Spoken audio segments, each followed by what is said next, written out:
Hello students, welcome back to the Vriddhi academy. Last videos में हमने पढ़ा था लिब्रे ऑफिस कैल्सी के बारे में। आज हम पढ़ेंगे ट्रिपल सी के नेक्स्ट चैप्टर के बारे में, जो कि है हमारा कंप्यूटर कम्युनिकेशन एंड इंटरनेट।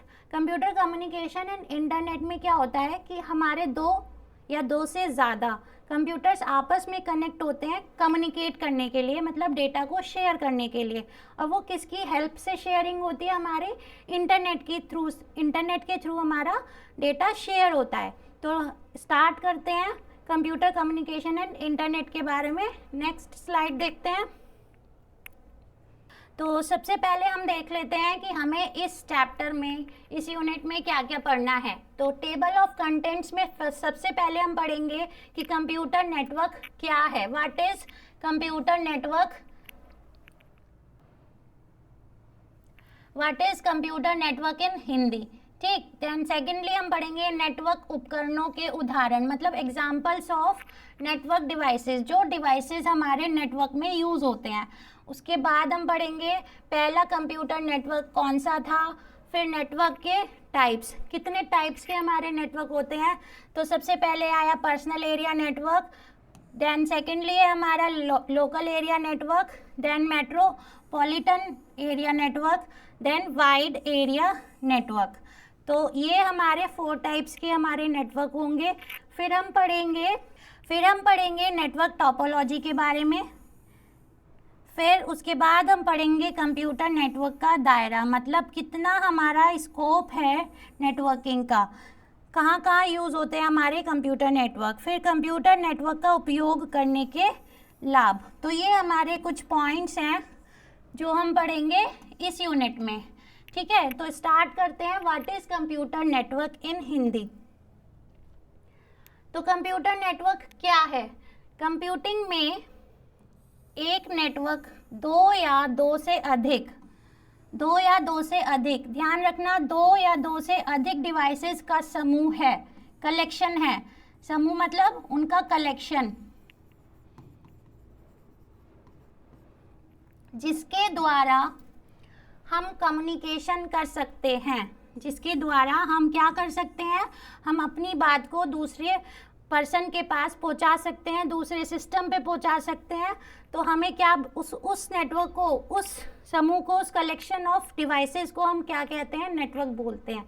व्यवहारिक रूप से नेटवर्क में भौतिक मतलब फिजिकली भी कनेक्टेड होते हैं, वो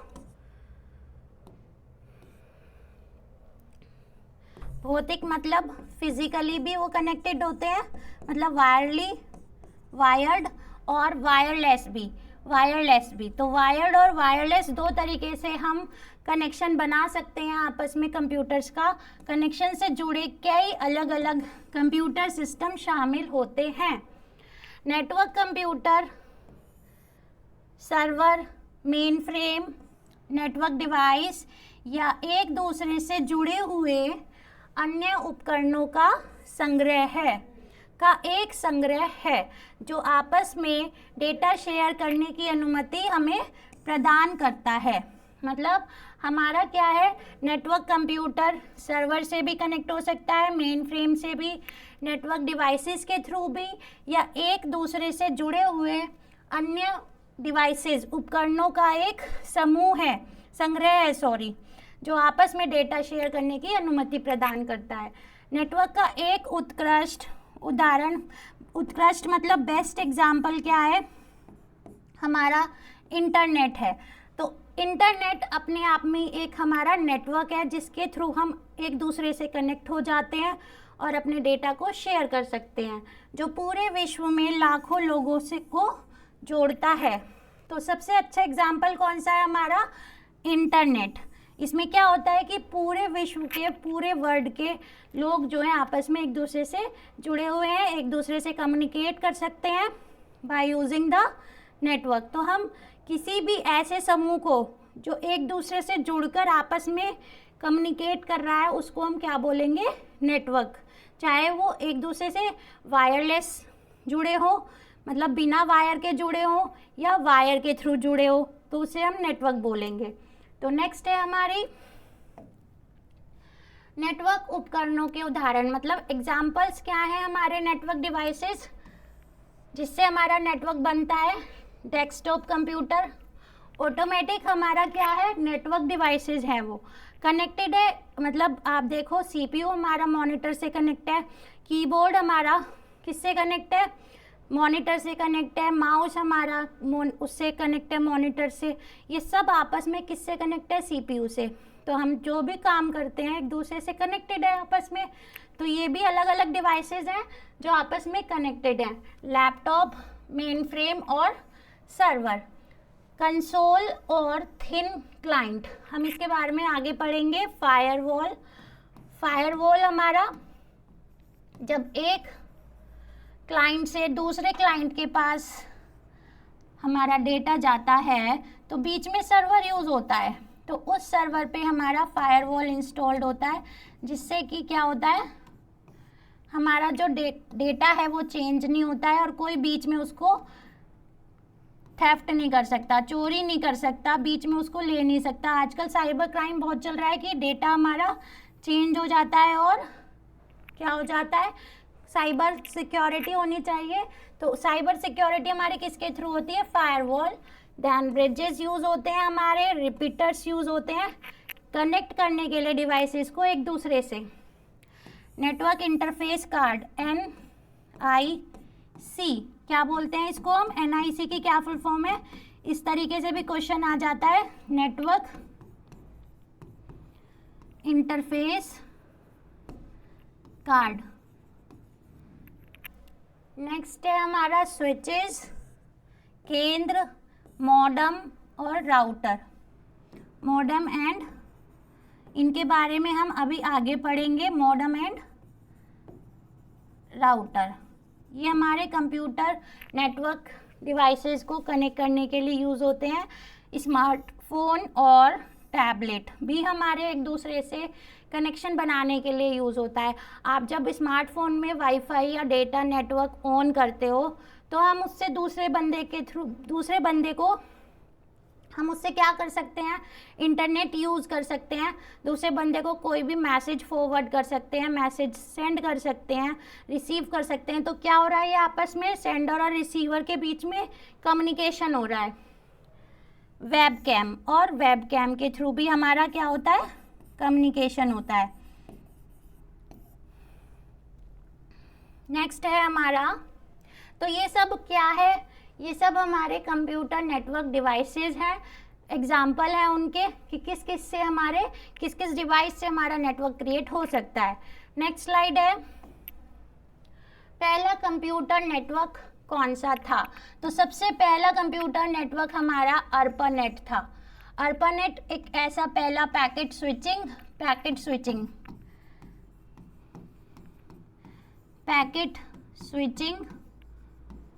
नेटवर्क था ये अर्पानेट। तो ये ऐसे भी क्वेश्चन पूछा जा सकता है आपसे कि अर्पानेट क्या है, या फिर हमारा पहला कंप्यूटर नेटवर्क कौन सा है, या वो कौन सा टेक्निक हमारी यूज़ करके वो ट्रांसफ़र करता था डेटा को। तो पहला पैकेट स्विचिंग का उपयोग करने वाले पहले कंप्यूटर नेटवर्क था, जिसे 1960 के दशक के मध्य में विकसित, मतलब 1960 के मिड में, इन द मिड ऑफ 1960 विकसित किया गया था। इसे ही आधुनिक इंटरनेट का प्रत्यक्ष पूर्ववर्ती माना जाता है। पहला अर्पानेट संदेश हमारा कब सेंड हुआ, 29 अक्टूबर ऑफ 1969 को भेजा गया था। तो पहला संदेश हमारा अर्पानेट से कौन सी डेट को भेजा गया, 29 अक्टूबर ऑफ 1969 को। तो ये भी हमारा क्वेश्चन पूछा जा सकता है। नेक्स्ट क्या पढ़ते हैं, नेटवर्क के प्रकार। नेटवर्क के प्रकार, टाइप्स ऑफ नेटवर्क। तो पहला है हमारा पैन, सेकंड वन है हमारा LAN, third one is MAN and fourth one is वैन। तो पैन की क्या फुल फॉर्म है, ये भी हमारा क्वेश्चन आ सकता है। पैन हमारा है personal area network. Local area network हमारा है लैन। मेट्रोपॉलिटन एरिया नेटवर्क हम बोलते हैं इसको शॉर्ट में मैन। और वैन से आता है हमारा वाइड एरिया नेटवर्क।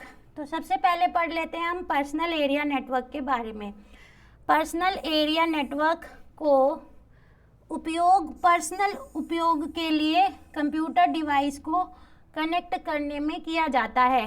मतलब हमें क्या करना है, पर्सनल एरिया नेटवर्क सिर्फ और सिर्फ हम पर्सनल यूज़ के लिए करते हैं।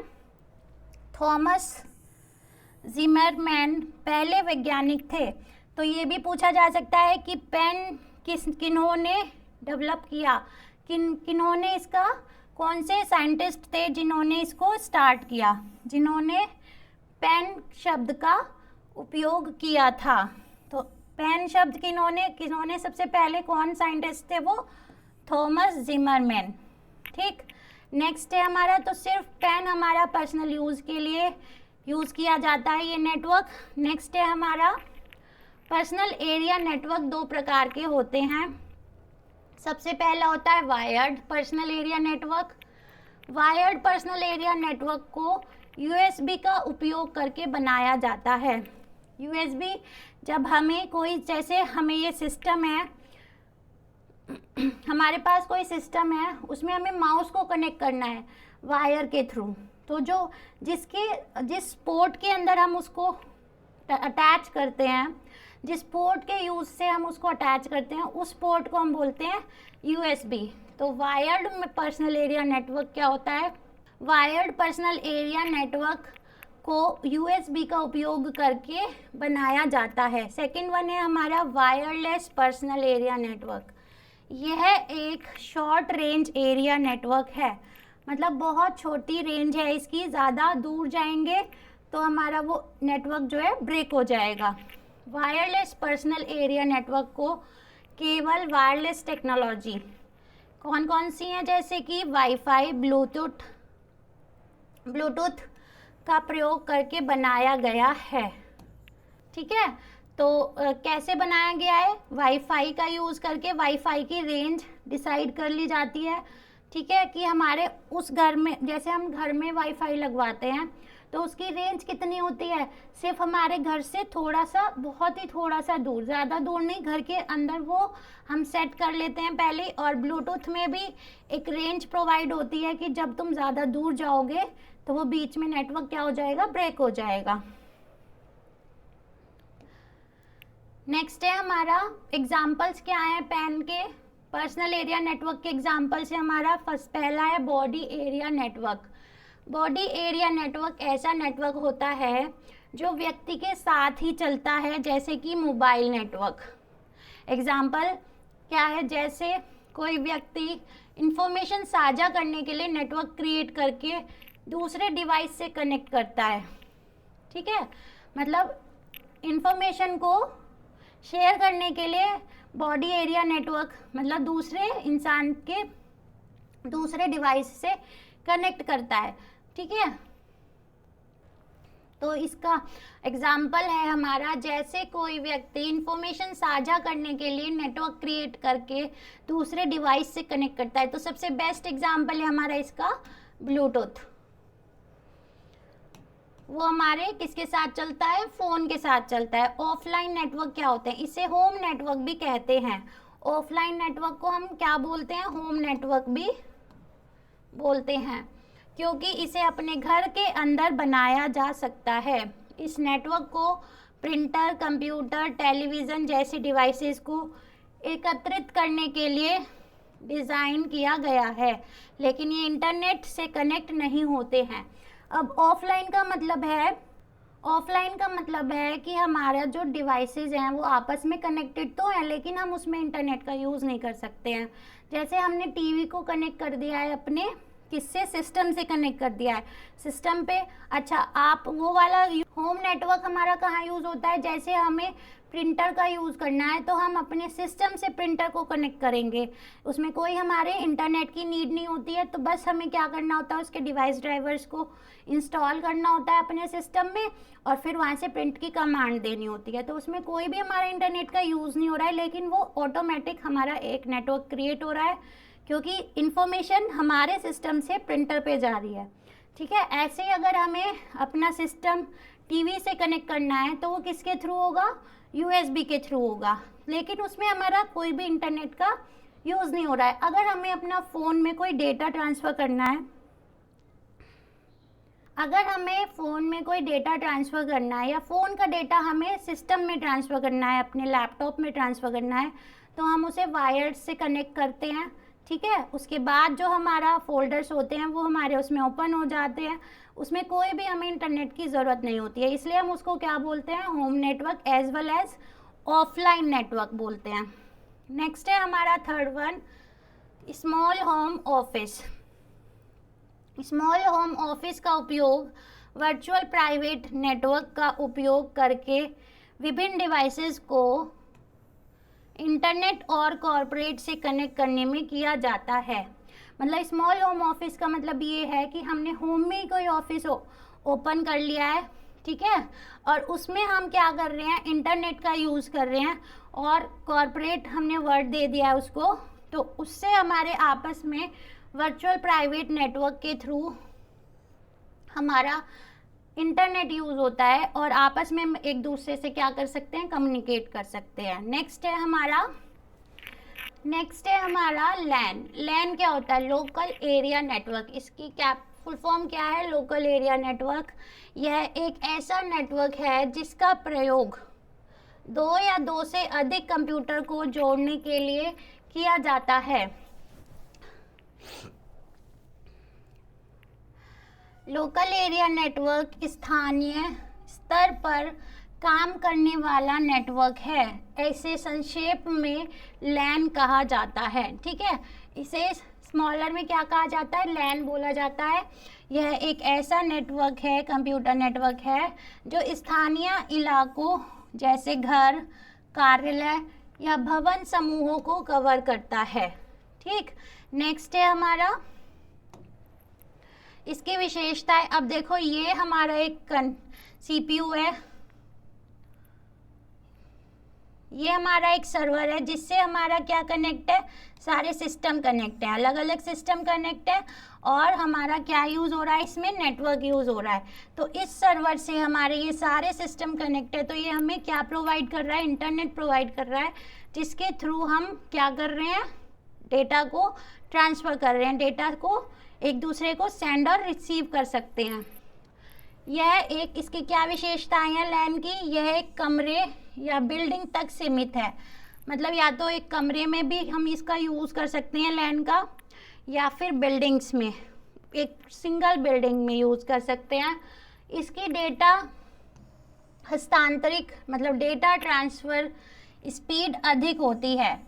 इसकी डेटा ट्रांसफ़र स्पीड क्या होती है, ज़्यादा होती है। इसमें बाहरी नेटवर्क को किराए पर नहीं लेना पड़ता, मतलब किसी बाहर से हमें नेटवर्क को क्या नहीं लेना पड़ता है, किराए पर नहीं लेना पड़ता है। इसमें डेटा हमारा सुरक्षित रहता है। इसमें डेटा को व्यवस्थित करना आसान होता है। डेटा को व्यवस्थित करना आसान किस लिए होता है, क्योंकि इसमें जो है हमारी जो रेंज है वो हमारी बहुत छोटी होती है लैन की। हमारी लैन की जो रेंज है वो छोटी होती है, हमारे सिस्टम जो कनेक्टेड होते हैं उससे वो कम होते हैं, इसलिए हम उसको व्यवस्थित करना उसका इजी हो जाता है। अब पढ़ते हैं मैन के बारे में। मैन क्या है हमारा, मेट्रोपॉलिटन एरिया नेटवर्क।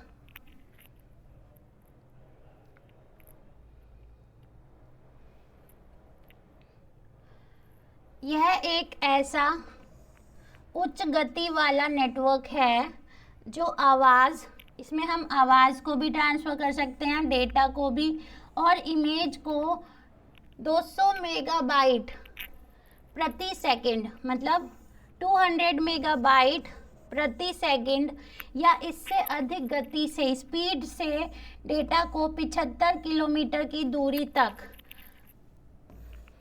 ले जा सकता है। मतलब कितनी है इसकी लिमिट, 75 किलोमीटर तक हम इसको मैन के एरिया के नेटवर्क को बढ़ा सकते हैं। और कितनी स्पीड से ये ट्रांसफ़र करता है डेटा को, वॉइस को, इमेज को, 200 मेगाबाइट प्रति सेकंड। यह लैन से बड़ा तथा वैन से छोटा नेटवर्क होता है। तो हमारा लैन से तो ये बड़ा होता है लेकिन वैन से छोटा होता है। इस नेटवर्क के द्वारा छोटा इन द सेंस कि ये हमारी कितने एरिया को कवर कर सकता है। तो लैन तो सिर्फ एक रूम को या एक बिल्डिंग को कवर कर रहा था, लेकिन मेट्रोपॉलिटन एरिया नेटवर्क हमारा 75 किलोमीटर की दूरी तक हम उसको ले जा सकते हैं। तो इस नेटवर्क के द्वारा हमारा एक शहर को दूसरे शहर से जोड़ा जाता है। तो इसमें जब शहर की बात आ जाती है तो ये हमारा लैन से ज़्यादा बड़ा होता है नेटवर्क। इसके अंतर्गत 2 या 2 से अधिक लोकल एरिया नेटवर्क एक साथ जुड़े होते हैं। मतलब इसमें क्या है, लोकल एरिया नेटवर्क का जो कॉम्बिनेशन था हमारा पहले एक सर्वर से कनेक्ट था, तो उस सर्वर को दूसरे सर्वर से कनेक्ट करके पूरे लैन को कनेक्ट कर दिया जाता है। एक हमारे पास सिंगल लैन एक तरफ है, दूसरा लैन एक तरफ, हमें दोनों को कनेक्ट करना है तो दोनों के सर्वर्स को आपस में कनेक्ट करना होगा। यह एक शहर के सीमाओं के भीतर का स्थित कंप्यूटर नेटवर्क होता है। राउटर, स्विच और हब्स मिलकर एक मेट्रोपॉलिटन एरिया नेटवर्क का निर्माण करते हैं। तो मतलब राउटर, स्विच और हब हमारा कहाँ यूज़ होता है? राउटर, स्विचेस हमारे एक ऐसे नेटवर्क डिवाइसेस हैं ये जो हमारे कहाँ यूज़ होते हैं? मैन में यूज़ होते हैं। ठीक, मैन एरिया नेटवर्क को बनाने के लिए यूज़ होते हैं। नेक्स्ट है हमारा, आप देख रहे हो यहाँ पे हेड क्वार्टर्स क्या है हमारे, एक सिंगल लैन है इसके पास। गवर्नमेंट बिल्डिंग है हमारी, उनके पास अपना एक लैन है, लैन एरिया नेटवर्क है। बिल्डिंग कोई सी भी सब्सिडरी और यूनिवर्सिटी बिल्डिंग, सबका अपना अपना लैन कनेक्शन है। इन सब के लैन कनेक्शंस को हमने कनेक्ट किया तो वो क्या बना हमारा? मैन। ठीक है, तो multiple collection of lens also called man. तो मैन के उपयोग क्या है? मैन का उपयोग एयरलाइन रिजर्वेशन में किया जाता है। ठीक है, जहाँ पर एक सर्वर से दूसरी सिटी के सर्वर को कनेक्ट किया जाता है। इसका उपयोग सेना में संचार के लिए किया जाता है। मैन का उपयोग कॉलेज में भी किया जाता है। कॉलेज में भी ज़रूरी नहीं है कि सिंगल ही बिल्डिंग हो, हमारे पास कॉलेज में मल्टीपल बिल्डिंग्स भी होती है। फार्मेसी की अलग हो गई, प्रोफेशनल कॉलेज मतलब बीटेक के लिए अलग हो गई, डेंटल के लिए अलग हो गई। ठीक है, सबके लिए अलग अलग हो गई। तो सब बिल्डिंग्स को आपस में सबके बिल्डिंग के नेटवर्क को आपस में कनेक्ट करके हमारा क्या बन जाता है? मैन बन जाता है। इसका उपयोग किसी भी शहर में बैंकों के बीच बातचीत करने के लिए किया जाता है। अब बैंक ज़रूरी नहीं है कि हमारे लिमिटेड एरिया के अंदर हो। ठीक है, एक बैंक दूसरे बैंक से कनेक्ट होने के लिए, मतलब वो भी एक सिंगल अपनी एक बिल्डिंग है, उसमें लैन है, एक लैन को दूसरे लैन से कनेक्ट करेंगे तो वो हमारा क्या बन जाता है? मैन बन जाता है। इसका विशेषताएं क्या है? इसकी विशेषताएं हैं, सबसे पहला इसका रख रखाव कठिन होता है। मान लिया अगर हमारा इसमें कोई प्रॉब्लम आ गई तो क्या आपस में कनेक्ट रहेंगे? अगर इसको हमें यहाँ पर कोई ट्रांसफ़र करना है डेटा और इसमें हमारे कोई लैन में प्रॉब्लम है तो क्या डेटा ट्रांसफ़र हो पाएगा? नहीं हो पाएगा। तो इसका रखरखाव बहुत ही कठिन होता है। इसकी गति जो होती है उच्च होती है। गति क्या है? स्पीड हमारी ज़्यादा होती है लैन से, और यह है हमारा 75 किलोमीटर की दूरी तक फैला रहता है। तो इसकी लिमिट क्या है कि 75 किलोमीटर की दूरी तक आपस में ये कनेक्टेड होता है। नेक्स्ट स्लाइड है हमारे,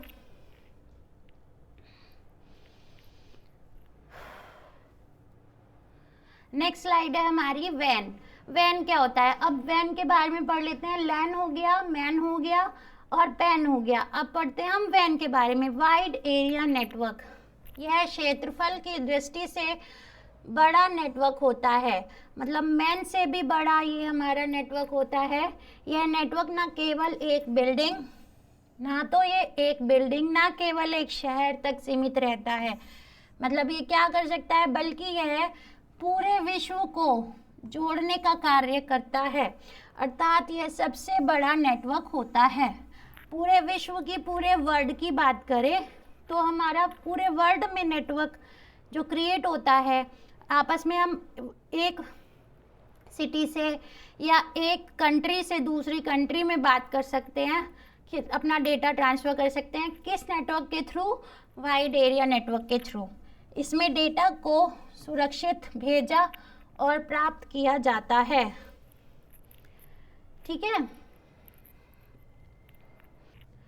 इस नेटवर्क में कंप्यूटर आपस में लीज्ड लाइन या स्विच सर्किट के द्वारा जुड़े रहते हैं। लीज्ड लाइन या फिर स्विच सर्किट्स, जो कि हमारा कहाँ यूज़ होता है? स्विच सर्किट हमने सबसे पहले ARPANET में यूज़ किया था। तो लीज्ड लाइन या स्विच नेटवर्क के द्वारा, ये इसकी स्पेलिंग मिस्टेक हो गई है, द्वारा जुड़े रहते हैं। इस नेटवर्क की भौगोलिक परिधि बड़ी होती है। भौगोलिक परिधि बड़ी होती है, जैसे कि पूरा शहर, देश या महादेश में फैला नेटवर्क का जाल। तो क्या हो गई इसकी? हमारी रेंज बहुत बड़ी होती है। इंटरनेट इसका एक अच्छा उदाहरण है। बैंकों का ATM सुविधा वाइड एरिया नेटवर्क का उदाहरण है। मतलब सबसे अच्छा एग्जाम्पल क्या है इसका? हमारा इंटरनेट, जो हमारे यहाँ पर यूज़ होते हैं, पूरे वर्ल्ड वाइड में हमारा इंटरनेट यूज़ होता है। बैंकों के ATM हमारे इस शहर में है, इस कंट्री में है, तो वो दूसरी कंट्री में भी हो सकते हैं। तो बैंकों का ATM सुविधा वाइड एरिया नेटवर्क का उदाहरण है। तो क्या क्या एग्जाम्पल्स हैं इसके हमारे? एक तो इंटरनेट हो गया है, और एक हमारा ATM, बैंक ATM। नेक्स्ट है हमारा वैन की विशेषताएं। यह तार रहित नेटवर्क होता है, मतलब इसमें हमारे वायर्ड नहीं होते हैं, ये हमारे वायरलेस कनेक्शन होता है। इसमें डेटा को संकेतों, सिग्नल्स या फिर सैटेलाइट्स के द्वारा भेजा और प्राप्त किया जा सकता है। तो सैटेलाइट के थ्रू हमारा, सैटेलाइट की स्पेलिंग मिस्टेक है, सैटेलाइट के थ्रू हमारा डेटा ट्रांसफ़र होता है, ठीक। या फिर सिग्नल्स के थ्रू, इलेक्ट्रोमैग्नेटिक वेव्स के थ्रू हमारे डेटा को ट्रांसफ़र किया जाता है। यह सबसे बड़ा नेटवर्क होता है। इसके द्वारा हम पूरी दुनिया में डेटा ट्रांसफ़र कर सकते हैं। तो इसका एग्जाम्पल देखो, हमारे यहाँ पर वैन है और यहाँ पर लैन है, तो ये पूरा कॉम्बिनेशन हमारा क्या है? वैन। तो पूरा कंबाइंड क्या हो गया? वैन। तो multiple of lens is connected with the van. Wide area network से हमारा कनेक्शन है ये। तो नेक्स्ट है हमारा advantages of van. Advantages of van, तो हाई बैंडविड्थ क्या होता है? अगर आप कंपनी में लीज्ड लाइनों का उपयोग करते हैं तो यह हाई बैंडविड्थ देता है, जिससे हमारा बैंडविड्थ का काम क्या है? जिससे कि हमारा डेटा ट्रांसफ़र करने की स्पीड जो है बढ़ती है, और बदले में हमारी कंपनी की उत्पादकता, मतलब उत्पादकता होती है हमारी, एफिशिएंसी भी बढ़ती है। जितनी स्पीड से हमारा डेटा ट्रांसफ़र होगा, हमारी बातचीत जितनी ज़्यादा जल्दी होगी एक दूसरे से, चाहे हम किसी भी देश के किसी भी कोने में बैठे हैं, तो हमारा क्या होगा? कंपनी क्या करेगी? ग्रो करेगी, उसकी एफिशिएंसी बढ़ेगी और हमारी डेटा ट्रांसफ़र की स्पीड भी बढ़ती है। अगर ये क्या देता है हमें? High bandwidth. नेक्स्ट है हमारा जियोग्राफिकल एरिया। वैन नेटवर्क की मदद से हम एक दूसरे शहर में स्थित अपने ऑफिस या बैंक की ब्रांच से जुड़ सकते हैं। ठीक है, एक शहर से दूसरे शहर में या एक कंट्री से दूसरी कंट्री में बैठे लोगों से आपस में कनेक्ट हो सकते हैं। सेंट्रलाइज्ड डेटा का मतलब है हमें ईमेल, फाइल, बैकअप सर्वर खरीदने की ज़रूरत नहीं पड़ती, क्योंकि हमारे पास एक नेटवर्क है जिसके थ्रू हमें क्या कर सकते हैं, जब हम सेंड कर सकते हैं, रिसीव कर सकते हैं, तो हमें कोई बैकअप सर्वर की ज़रूरत नहीं है। हमारे पास डेटा जो रहता है सेव रहता है, क्योंकि वैन में नेटवर्क में डेटा हमारा क्या रहता है, सेंट्रलाइज्ड होता है। सेंट्रलाइज्ड का मतलब है कि हमारे एक सर्वर पर सारा डेटा स्टोर होता है चीज़ें, और वो हमारा ऑल ओवर वर्ल्ड हमारा यूज़ होता है। जैसे हमने हमारी कोई वेबसाइट है, हमारे बैंक की वेबसाइट्स हैं, वो सेंट्रलाइज्ड हैं, मतलब कोई भी कहीं पर भी बैठ के उनको यूज़ कर सकता है, उन वेबसाइट्स को यूज़ कर सकता है, तो उसको हम बोलते हैं डेटा जो है हमारा सेंट्रलाइज्ड है। गेट अपडेटेड फाइल्स, हमारे पास अपडेटेड फाइल्स रहती हैं। सॉफ्टवेयर कंपनी लाइव सर्वर पर काम करती है। लाइव सर्वर में मतलब जो भी हम चेंजेस करेंगे वो दूसरे को रिफ्लेक्ट होंगे। प्रोग्रामर को कुछ ही सेकंड में अपडेट की गई फाइल मिल जाती है। तो क्या होता है, जब हमारा लाइव सर्वर चल रहा होता है, लाइव सर्वर पे काम चल रहा होता है, तो जो भी हम इधर से चेंजेस करें या इधर से कुछ और भेजें तो वो डायरेक्टली हमारा अपडेट हो जाता है दूसरे बंदे के पास। नेक्स्ट है फिफ्थ पॉइंट इज एक्सचेंज। हम मैसेज कर सकते हैं इसमें एक्सचेंज। वैन सर्वर में मैसेज बहुत तेज़ी से, इसकी स्पीड हमारी बहुत ही तेज़ी से सेंड होते हैं।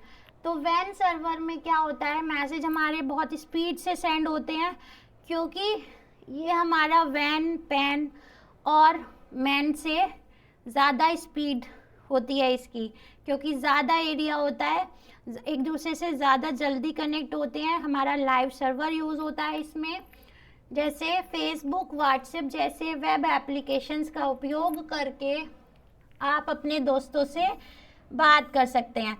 तो ज़रूरी नहीं है कि फेसबुक सिर्फ इंडिया में चलता है या व्हाट्सएप सिर्फ इंडिया में चलता है, तो ये पूरे वर्ल्ड में हमारा यूज़ होती हैं एप्लीकेशंस।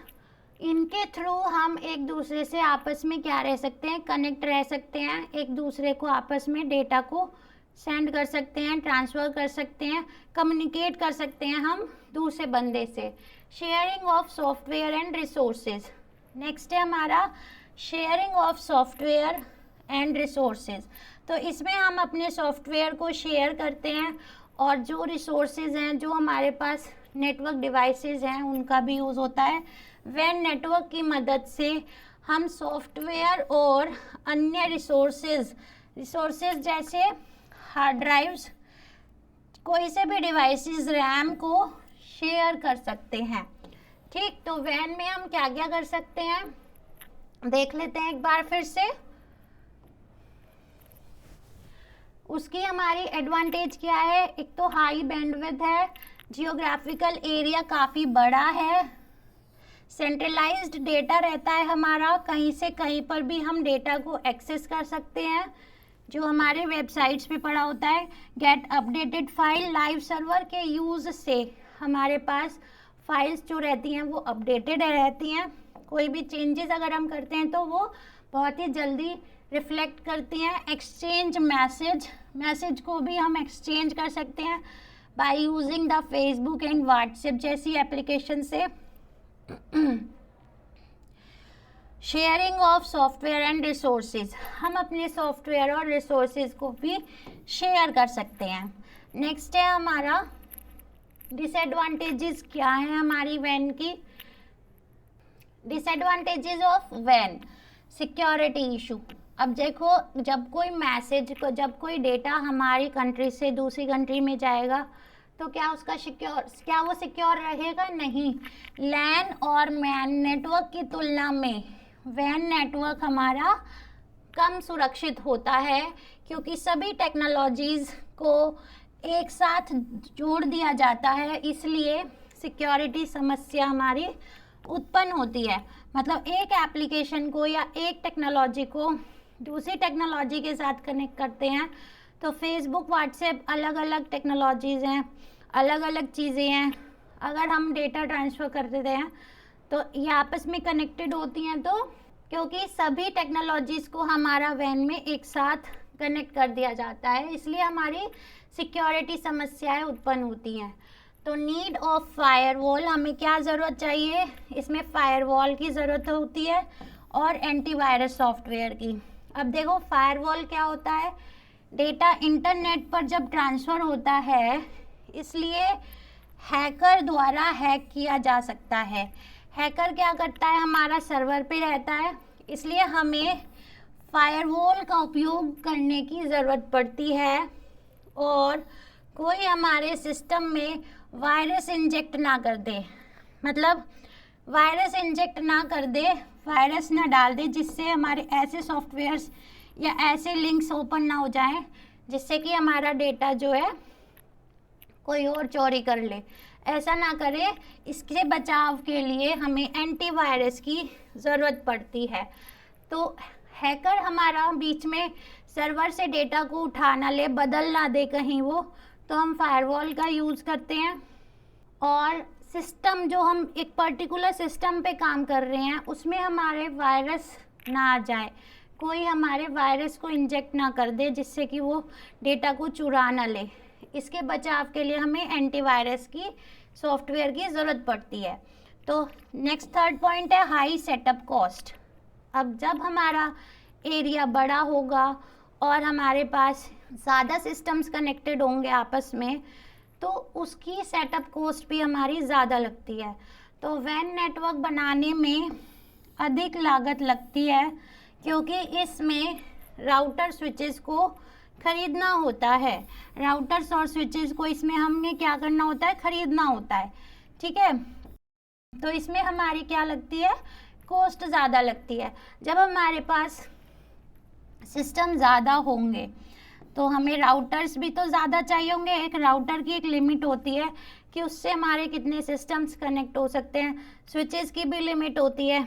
ट्रबल शूटिंग प्रॉब्लम्स, वैन नेटवर्क एक बड़े क्षेत्र को कवर करता है, इसलिए समस्या को ठीक करना कठिन होता है।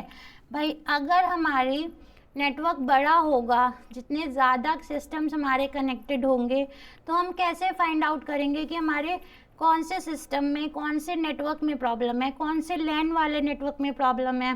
तो हमें उसके लिए टाइम भी हमारा ज़्यादा लगता है। ठीक है, तो समस्याओं को ठीक करने में कठिनाई होती है। नेक्स्ट है हमारा नेटवर्क टोपोलॉजी। नेक्स्ट है हमारी क्या, नेटवर्क टोपोलॉजी। अब टोपोलॉजी क्या होती है, टोपोलॉजी होता है हमारा ज्योमेट्रिक अरेंजमेंट, ज्योमेट्रिक अरेंजमेंट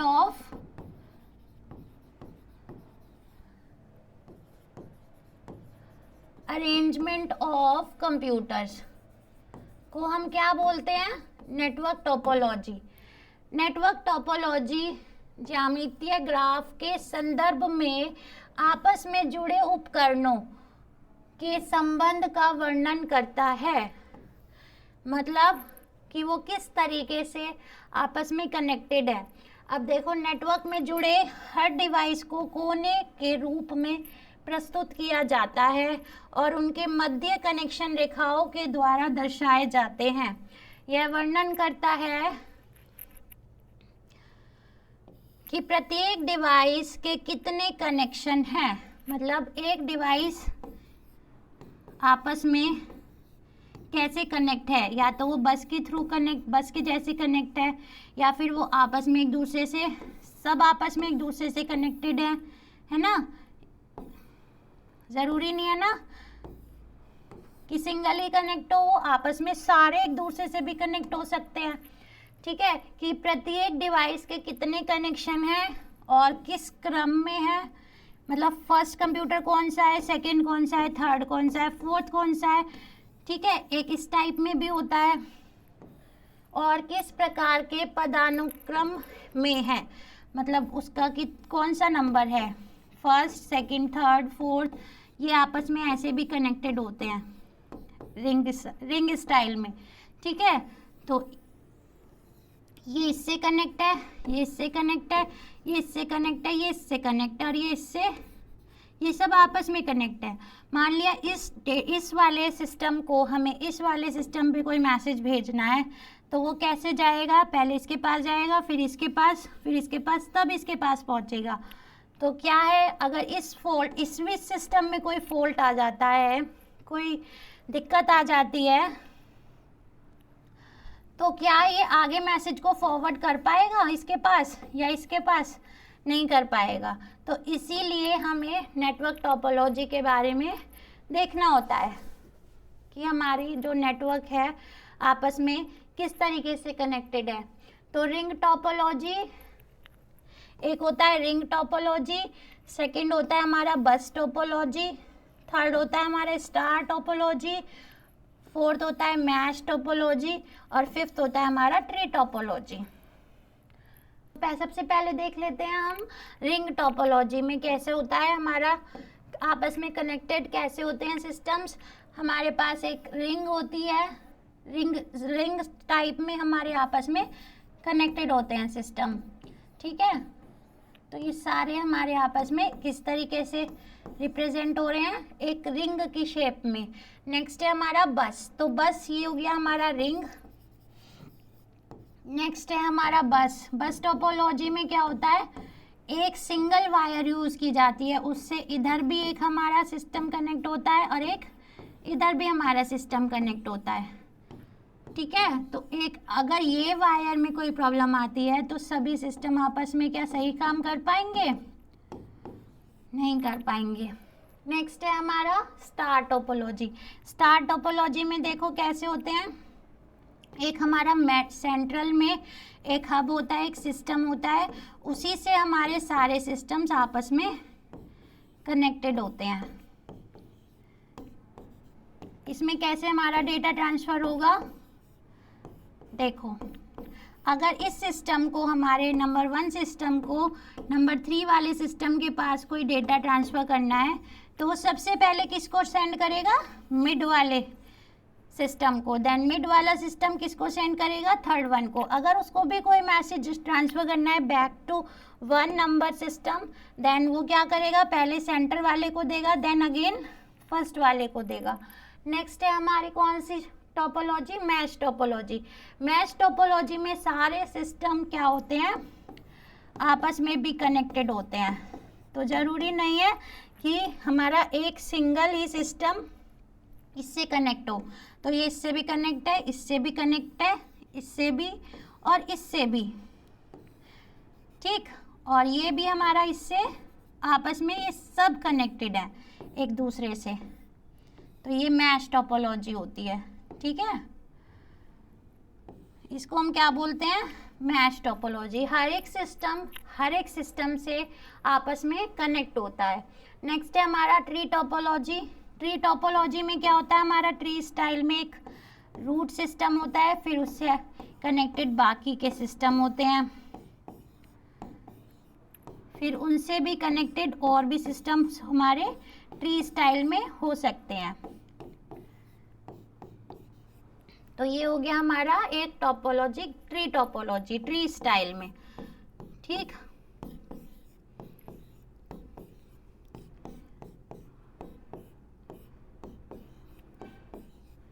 ये इनके चाइल्ड्स हो गए, और ये पेरेंट हो गया, और ये एक हमारा रूट सेंट्रल हो गया, ठीक है। ये थे हमारा टोपोलॉजी। नेक्स्ट देख लेते हैं कंप्यूटर नेटवर्क का दायरा। अब स्कोप ऑफ कंप्यूटर नेटवर्क, कितना स्कोप है हमारा कंप्यूटर नेटवर्क में? हम क्या क्या काम कर सकते हैं? फाइल को शेयर कर सकते हैं। फाइल साझाकरण नेटवर्क द्वारा प्रदान किए जाने वाला सबसे आम फंक्शन है। तो नेटवर्क में हम क्या क्या कर सकते हैं? फाइल को शेयर कर सकते हैं, और इसमें सर्वर या सर्वर पर सभी डेटा फाइलों को एक साथ ग्रुपिंग करना शामिल है, एक साथ समूहीकृत करना शामिल होता है। जब किसी संगठन की सभी डेटा फाइलों को एक साथ संग्रहित किया जाता है तो कर्मचारियों के लिए डॉक्यूमेंट्स मतलब दस्तावेज और अन्य डेटा साझा करना आसान होता है। तो सारी फाइल्स जब हमारी किसी एक ग्रुप में शेयर होती हैं तो वो डेटा शेयरिंग करना भी हमारा एक दूसरे को ईजी हो जाता है। यह फाइलों को सिस्टमैटिक वे में व्यवस्थित तरीके से अरेंज करने में भी मदद करता है। क्या? नेटवर्क ऑपरेटिंग सिस्टम भी केवल अधिकृत कर्मियों अर्थात ऐसे काम करने वाले जिनको सिस्टम पर कार्य करने का अधिकार है, ऑथराइज्ड पर्सनल्स, ऐसे लोगों के लिए इन फाइलों तक पहुंच को प्रतिबंधित मतलब रिस्ट्रिक्ट मोड में एक्सेस करने में मदद करता है। मतलब क्या है?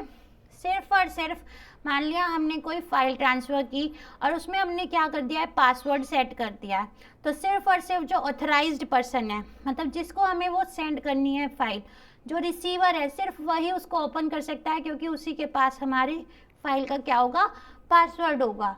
तो उसको रेस्ट्रिक्ट मोड में कर दिया है, हर कोई उसको ओपन नहीं कर सकता। तो जो ऑथराइज्ड पर्सन है वही उनको यूज़ कर सकते हैं।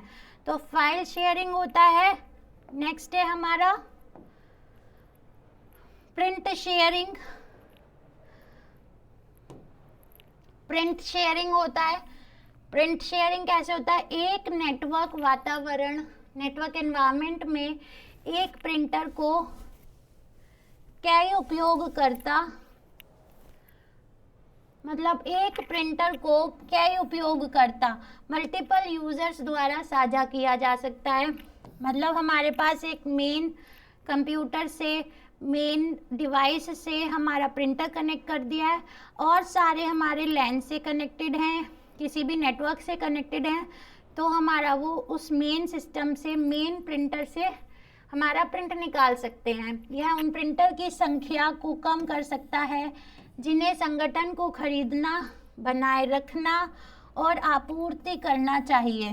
नेटवर्क प्रिंटर अक्सर उन प्रिंटरों की तुलना में अधिक तेज और अधिक सक्षम, अधिक फास्टर और अधिक कैपेबल होते हैं जो स्टैंड अलोन कंप्यूटर्स से जुड़े होते हैं। तो इनकी स्पीड भी अच्छी होती है और ये इनकी कैपेबिलिटी भी ज़्यादा होती है जो बाकी प्रिंटर से कंपैरिजन करो तो, जो हमारे एक नेटवर्क में कनेक्टेड होते हैं। तो इन नेटवर्क प्रिंटर्स जो हैं तुलना में सबसे ज़्यादा और सबसे ज़्यादा कैपेबल होते हैं। तो इनको हम क्या बोलते हैं? स्टैंड अलोन कंप्यूटर से जुड़ा होता है। नेक्स्ट है हमारा ईमेल। ईमेल आंतरिक मतलब इंटरनल या समूह ईमेल, ग्रुप ईमेल कार्यालय में कर्मचारियों को एक दूसरे के साथ जल्दी और प्रभावी ढंग से संवाद करने में सक्षम बनाता है। मतलब कन्वर्सेशन करने में सक्षम बनाता है। ग्रुप ईमेल एप्लीकेशन होती हैं, संपर्क प्रबंधन, कॉन्टेक्ट मैनेजमेंट और शेड्यूलिंग में क्या है, और कार्य सौंपना, टास्क असाइनमेंट। शेड्यूलिंग का मतलब ये हो गया है कि हमारा इस प्रिंटर जो है, मान लिया एक एग्जांपल है, प्रिंटर हमारा पहले वाले प्रोसेसर को, पहले वाले सिस्टम को पहले मिलेगा, कुछ कितने टाइम के लिए वो सेट कर दिया जाता है। फिर सेकंड वाले प्रोसेसर को, सेकंड वाले सिस्टम को कितने सेकंड्स के लिए मिलेगा प्रिंटर, वो सेट कर दिया जाता है। मतलब हर किसी के लिए शेड्यूल किया जाता है कि कब किसको कितना यूज़ करना है। ठीक है, तो ये मान लिया एक प्रिंटर है हमारा, शेड्यूल कर दिया गया है कि प्रिंटर 1 मतलब प्रोसेसर 1 ही हमारा सबसे पहले यूज़ करेगा, फिर सेकेंडली हमारा P2, थर्डली हमारा P3, कितने मिनट के लिए और कितने सेकंड के लिए हमारा वो यूज़ करेगा। और टास्क असाइनमेंट, कौन सा काम, कौन सा वर्क, कौन सा नेटवर्क करेगा के लिए क्षमताएं, कैपेबिलिटीज़ को भी प्रदान करते हैं। नेक्स्ट है हमारा फैक्स शेयरिंग। जब एक साझा मॉडम सीधे नेटवर्क सर्वर से जुड़ा होता है, तो ये फैक्स को सीधे भेज भी सकता है और रिसीव भी कर सकता है। इस सुविधा के साथ उपयोगकर्ता अपने कंप्यूटर से सीधे कागज पर मुद्रित करने की आवश्यकता के बिना दस्तावेजों को फैक्स कर सकते हैं। इनकमिंग फैक्स भी नेटवर्क द्वारा संभाला जा सकता है और ईमेल के माध्यम से सीधे यूजर्स के कंप्यूटरों को भेजा जा सकता है। मतलब उनके जितने भी हमारे नेटवर्क के यूजर्स हैं उनके सिस्टम्स पे भेजा जा सकता है। इस सुविधा के साथ हर फैक्स की हार्ड कॉपी प्रिंट करना आवश्यक नहीं है। तो ठीक है, एक अगर हमें नेटवर्क में भेजना है तो शेयर्ड मॉडेम के थ्रू सभी नेटवर्क सर्वर से जुड़े होते हैं, तो सभी नेटवर्क्स को हम फैक्स भी सेंड और रिसीव कर सकते हैं। हर एक रिसीवर के पास, हर एक यूज़र के पास वो रिसीव हो सकता है। हर कोई सेंडर उसको, हर कोई सिस्टम उसको क्या कर सकता है, सेंड कर सकता है। रिमोट एक्सेस मतलब हम एक जगह पर बैठकर बहुत ही दूरी पे हम रिमोटली, मतलब without any connection, wired connection, हम वहाँ से उसको क्या कर सकते हैं, यूज़ कर सकते हैं, एक्सेस कर सकते हैं।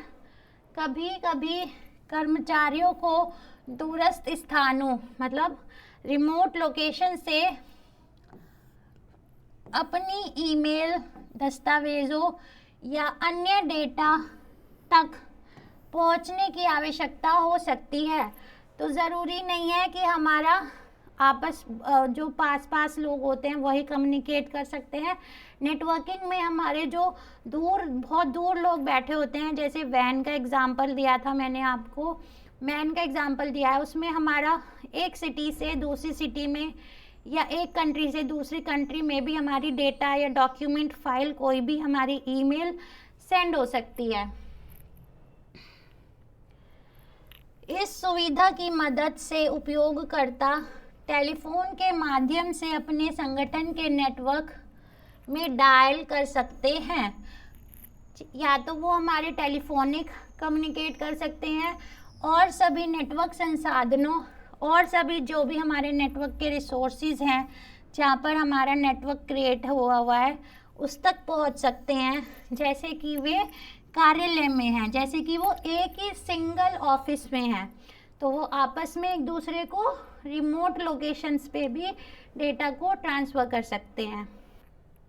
साझा डेटाबेस, इसमें हम नेटवर्क में और क्या कर सकते हैं, अपने डेटाबेस को शेयर कर सकते हैं। तो यह फाइल साझाकरण का एक सबसेट है। यदि संगठन, ऑर्गेनाइजेशन एक व्यापक डेटाबेस रखता है, उदाहरण के लिए जैसे सदस्यता, मेंबरशिप, ग्राहक की इंफॉर्मेशन, अनुदान या वित्तीय लेखांकन डेटाबेस, फाइनेंशियल अकाउंटिंग डेटाबेस बोलते हैं, जिसे एक नेटवर्क एक ही समय में कई उपयोगकर्ता, multiple users at the same time, तो मल्टीपल यूजर्स इन सभी डेटाबेस को एक साथ उपलब्ध कराता है। तो नेटवर्क क्या कराता है, को डेटाबेस उपलब्ध कराने का एकमात्र प्रभावी तरीका है। तो हमारा जो भी कोई डेटाबेस अगर हमें शेयर करना है, अगर कोई भी डेटाबेस हमें शेयर करना है तो हम उसको किसके थ्रू शेयर कर सकते हैं, किसी भी नेटवर्क के थ्रू हम शेयर कर सकते हैं। तो ये एडवांटेजेस हैं हमारे किसके, नेटवर्क के। नेक्स्ट पॉइंट है हमारा फॉल्ट टॉलरेंस, दोष सहिष्णुता। फॉल्ट टॉलरेंस की स्थापना एक प्रक्रिया है जो यह सुनिश्चित करती है कि आकस्मिक डेटा हानि, एक्सीडेंटल डेटा लॉस के खिलाफ रक्षा की कई लाइनें हो। मतलब ज़रूरी नहीं है कि हमारा जब एक सिस्टम दूसरे से कनेक्टेड है तो जो डेटा हमारा इसके पास है वो इसके पास भी होगा, और अगर हमारे इस सिस्टम में कोई प्रॉब्लम आ गई है तो हम उस डेटा को यहाँ से यूज़ कर सकते हैं। तो फॉल्ट टॉलरेंस भी हम कर सकें, ज़रूरी नहीं है तो ये आपस में एक दूसरे से कनेक्टेड होते हैं, और ज़रूरी नहीं है सिर्फ दो ही हो, दो से ज़्यादा भी हमारे आपस में एक दूसरे से कनेक्टेड हो सकते हैं। ठीक है, तो डेटा को एक दूसरे को ट्रांसफ़र करने के लिए फॉल्ट, अगर एक सिस्टम में फॉल्ट आ रही है तो नेटवर्क में वो दूसरे सिस्टम के पास हमारी इंफॉर्मेशन होती है, जिससे हम उसको यूज़ कर सकते हैं। का एक उदाहरण, हार्ड ड्राइव की विफलता या गलती से किसी फाइल को हटाना, मतलब हमारे एक सिस्टम की हार्ड ड्राइव से डिलीट हो जाती हैं चीज़ें, और someone deleting a file by mistake. तो एक नेटवर्क में रिडंडेंट हार्डवेयर, निरर्थक हार्डवेयर, टैप लाइब्रेरी, यूपीएस आदि प्रबंध से इसे रोका जा सकता है। तो हम नेटवर्क्स के थ्रू इन सब चीज़ों को, फॉल्ट टॉलरेंस को रोक सकते हैं।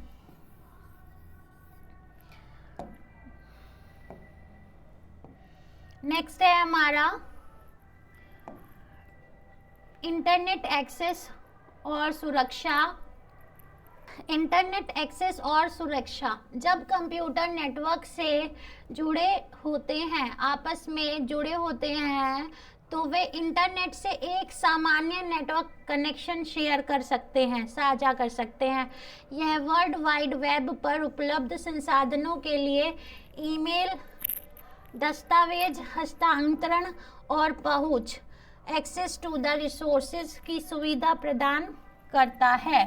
मतलब हमारा क्या हो सकता है, हम एक नेटवर्क में हमारे एक नेटवर्क में अगर हमारा इंटरनेट प्रोवाइड किया जा रहा है, तो हम एक सिस्टम पे बैठ के दूसरे सिस्टम से कनेक्ट हो सकते हैं, एक्सेस कर सकते हैं, हम कोई भी चीज़ हम एक्सेस कर सकते हैं। वर्ल्ड वाइड वेब पे हमारे पास इंटरनेट है, हमें कुछ भी सर्च करना है तो हम वेब ब्राउज़र्स के थ्रू उसको सर्च कर सकते हैं। तो जो भी हमें डेटा चाहिए वो हम इंटरनेट एक्सेस करके कर सकते हैं। संचार और सहयोग, कम्युनिकेशन एंड कोलैबोरेशन, एक नेटवर्क कर्मचारियों को फाइलें साझा करने, एम्प्लॉयज़ एक दूसरे को फाइल्स शेयर कर सकते हैं। अन्य लोगों के काम को देखने का तरीका, मतलब हम क्या कर सकते हैं, view other people's work by using the network, by using the internet, और विचारों को अधिक कुशलता से आदान प्रदान करना में मदद करता है। तो नेटवर्क क्या करता है, हमारी फाइल को शेयर कर सकता है, कोई भी हमारे नेटवर्क में हमारी फाइल्स को देख सकता है कि हमने कैसे काम किया है, और एक्सचेंज कर सकते हैं, एक से दूसरे को हम भेज सकते हैं। एक बड़े कार्यालय में कोई भी ईमेल और इंस्टेंट मैसेजिंग टूल का उपयोग कर सकता है, ताकि वह जल्दी से कम्युनिकेट कर सके, जल्दी से एक दूसरे से संवाद कर सके, और भविष्य के संदर्भ में के लिए संदेशों को स्टोर कर सके, संदेशों को क्या कर सके, संग्रहित कर सके। तो वो ऐसा भी हमारा फीचर है हमारे नेटवर्क में कि हम उन टूल्स का यूज़ करके, ईमेल और मैसेजिंग का यूज़ करके एक दूसरे से आपस में कम्युनिकेट कर सकते हैं, और आगे के लिए उस डेटा को हम सेव भी कर सकते हैं। नेक्स्ट है हमारा संगठन, organisation, network scheduling software. Network scheduling software हर किसी के शेड्यूल की लगातार जांच किए बिना मीटिंग की व्यवस्था करने में मदद करता है। इस सॉफ्टवेयर में आमतौर पर सहायक सुविधाएं शामिल हैं, जैसे साझा पता पुस्तिकाएं, shared address books, to do list, क्या क्या किया हमने आदि। तो ये एक ऐसा सॉफ्टवेयर है जिसमें कि नेटवर्क में किसने क्या काम किया है वो सब हम आपस में देख सकते हैं और शेयर कर सकते हैं। नेक्स्ट है हमारा कंप्यूटर नेटवर्क का उपयोग करने के लाभ। मतलब जब हम नेटवर्क को यूज़ कर रहे हैं क्या बेनिफिट्स होते हैं हमारे क्या क्या बेनिफिट्स हैं? संचार में सुधार कर सकते हैं हम, आपस में जो कम्युनिकेट कर रहे हैं उनमें आपस में हम उसको सुधार कर सकते हैं। कैन इम्प्रूव कम्युनिकेशन, संगठन अपने कंप्यूटरों को जोड़ने और मानकीकृत प्रणालियों स्टैंडर्डाइज सिस्टम पर काम करके संचार में सुधार कर सकते हैं। तो ऑर्गेनाइजेशन में अपने कंप्यूटर्स को जोड़कर और उनको एक अच्छे सिस्टम्स का यूज़ करके हम आपस में एक दूसरे से कम्युनिकेट इजीली कर सकते हैं, सुधार कर सकते हैं। कर्मचारी, सप्लायर्स, आपूर्तिकर्ता और ग्राहक अपनी जानकारी साझा कर सकते हैं एक दूसरे से। कस्टमर्स अपनी प्रॉब्लम्स को और अपनी इंफॉर्मेशन को साझा कर सकते हैं और एक दूसरे के साथ अधिक आसानी से संपर्क कर सकते हैं। मतलब इसमें क्या है, कम चाहे कोई भी स्टाफ हो, कोई कस्टमर्स हो, सप्लायर्स हो, बिजनेस की बात चल रही है, कोई भी ऑर्गेनाइजेशन है, ठीक है, उसमें सब आपस में एक दूसरे की इंफॉर्मेशंस को शेयर कर सकते हैं एक दूसरे को। सूचना साझा करना व्यवसाय को और अधिक कुशल बना सकता है, ठीक है, और ज़्यादा एफिशिएंट बना सकता है और ज़्यादा अच्छा बना सकता है। एक नेटवर्क में एक आम डाटाबेस में संग्रहित फाइल साझा करना संभव है, ठीक है।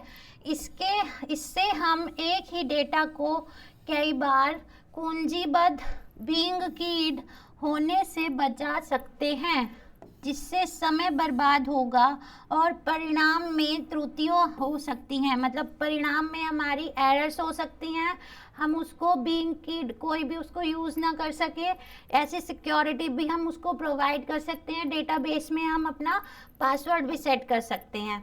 नेक्स्ट है हमारा, कर्मचारी प्रश्नों को बेहतर तरीके से संभाल सकते हैं। कर्मचारी प्रश्नों को बेहतर तरीके से संभाल सकते हैं, इसलिए वे अपने ग्राहकों को सेवा बेहतर गुणवत्ता प्रदान करते हैं। तो ग्राहक कौन? कस्टमर्स। कर्मचारी कौन? जो वहाँ काम कर रहे हैं। तो इसलिए वे अपने ग्राहकों को अच्छे से डेटा को प्रोवाइड कर सकते हैं, अच्छी इंफॉर्मेशन दे सकते हैं। लगातार काम करना। नेक्स्ट है हमारा लागत कम करना और दक्षता में सुधार करना। Reduce cost and improve efficiency. एक केंद्रीकृत डेटाबेस, वन सेंट्रलाइज्ड डेटाबेस, जो सबको शेयर हो रहा है, सब कुछ उसमें हम डेटा को रीड कर सकते हैं, एक्सेस कर सकते हैं, चेंजेस कर सकते हैं।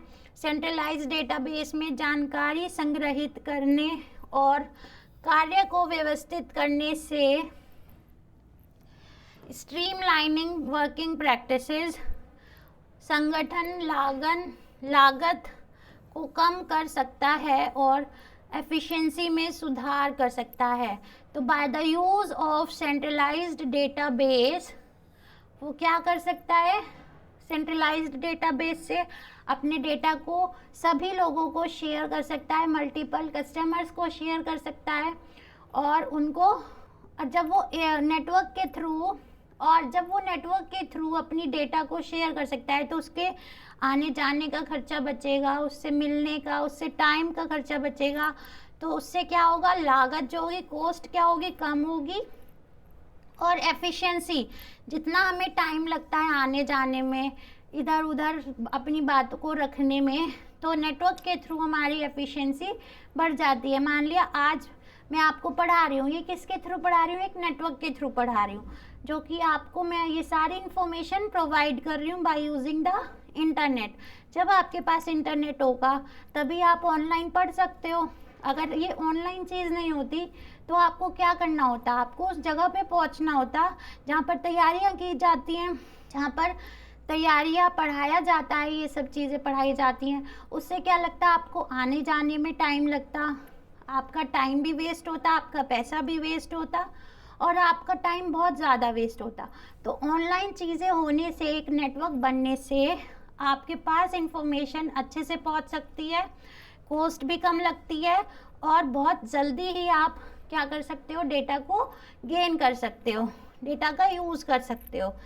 नेक्स्ट है हमारा इसके साथ साथ स्टाफ एक ही समय में अधिक से अधिक ग्राहकों से डील कर सकते हैं। अब ऐसा तो ज़रूरी नहीं है ना कि सिर्फ आप ही पढ़ रहे हो, तो एक से ज़्यादा कस्टमर्स भी, एक से ज़्यादा पर्सन्स भी इंटरनेट यूज़ करके चीज़ों को यूज़ कर सकते हैं, उन डेटा को ले सकते हैं। नेटवर्क एडमिनिस्ट्रेशन को केंद्रीकृत किया जा सकता है, तो कम आईटी समर्थन, मतलब लेस आईटी सपोर्ट की आवश्यकता होती है। तो जो नेटवर्क एडमिनिस्ट्रेशन है, जो नेटवर्क को संभालता है, वो अगर हमारा सेंट्रलाइज्ड हो जाए तो हमें आईटी सपोर्ट की ज़रूरत कम पड़ती है। आउटपुट डिवाइसेस जैसे प्रिंटर, स्कैनर, बाहरी disk, external disk, tape drives and internet access साझा करके लागत को कम हम क्या कर सकते हैं, लागत को कम कर सकते हैं, किया जा सकता है, और अपनी ऑर्गेनाइजेशन की एफिशिएंसी को हम क्या कर सकते हैं, बढ़ा सकते हैं। इन द लेसर कोस्ट सबसे कम कॉस्ट में हम क्या कर सकते हैं, एफिशिएंसी को हाई कर सकते हैं। नेक्स्ट है हमारा त्रुटियों में कमी, रिडक्शन इन एरर्स। एरर्स जो आती हैं वो कमियां हो जाती हैं, उसमें एरर्स कम हो जाती हैं। सभी कर्मचारी सूचना के एक ही स्रोत से काम कर सकते हैं, इसलिए संगठन त्रुटियों को कम कर सकते हैं और स्थिरता में सुधार कर सकते हैं। मतलब अगर हमने कोई चेंजेस करे हैं तो वो सबके पास सेम डेटा जाएगा। अगर हमारे पास कोई डेटा है स्टूडेंट्स का, ठीक है, और हमने उसमें एक स्टूडेंट बीच में छोड़कर जाता है और हमने उसको डिलीट कर दिया और वो सेंट्रलाइज्ड नहीं होता, तो क्या होता, उसमें हमारी एरर्स आती, किसी दूसरे के पास वो डेटा जाता और वो अपडेटेड नहीं होता। तो सेंट्रलाइज्ड डेटाबेस से हमारी रिडक्शन इन एरर हो सकती है, क्योंकि मैनुअल और निर्देशिकाओं के मानक संस्करण उपलब्ध कराए जा सकते हैं और डेटा के निर्धारित आधार पर एकल बिंदु मतलब सिंगल पॉइंट से बैकअप लिया जा सकता है। यह स्थिरता, यह कंसिस्टेंसी क्या होती है, स्थिरता, जिसमें हमने चेंजेस नहीं करे हैं, मतलब सेम है, सुनिश्चित कर सकता है कि वो कंसिस्टेंसी, कि हमारा डेटा जो है चेंज नहीं हुआ है, वो हमारी कंसिस्टेंसी बनी रहेगी। तो वो कैसे हमारा बैकअप लेके हमारे एक डेटाबेस से एरर्स को रिमूव करने में हेल्प होता है।